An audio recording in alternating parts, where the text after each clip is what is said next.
gudoomiyaha hay'adda u diyaargarowga aafooyinka iyo kaydka raashinka qaranka mudane Faysal Cali Sheekh oo ka hadlay munaasabadda dhagaxdhigga bakhaarka kaydka raashinka qaranka ayaa sheegay in nidaamkii sharci la soo mariyay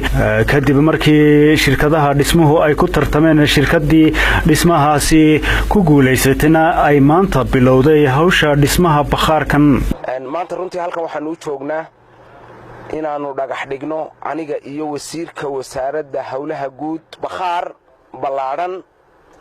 oo ay hay'adda Nadford yeelanayso oo cabirkiisu yahay 31 mitir iyo badh oo dhinaca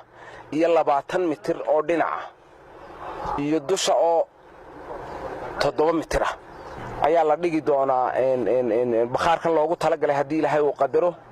baahi badan baa runtii loo qabay oo waa arkaysaan waxyaabaha meelaha aanu teendooyin baan hadda u isticmaalnaa temporary ku meel gaadha baahi weyn baan u qabnaa kuwa kalena waa rajaynaynaa insha Allah gobolada kale inaanu iyadana tog dheer berbera saaxil iyo awdal baruntii inaanu mustaqbalka insha Allah kariimaanu ka dhisno oo dhulkii oo dhan aanu u wada diyaarnay taas oo ugu talagalay in gurmad kolka ay dhibaato timaado in lagu gali karo gurmad lagu gali karo waxaanu aad iyo aad runtii ugu mahad celinaynaa wasiirka wasaaradda hawlaha guud iyo guud ahaanba wasaaradda hawlaha guud oo si weyn runtii noola shaqaysay gacan buuxdana siisay dhulka aad arkaysaan hawsheedii runtii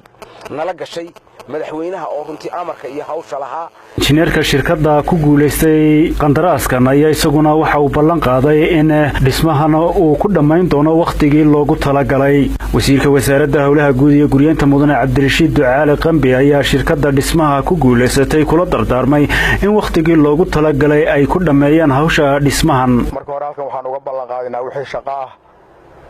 dalka hay'adda inay ka hesho bakhaaro iyo meelihii wax lagu kaydin lahaa oo aanu kala hawlgalno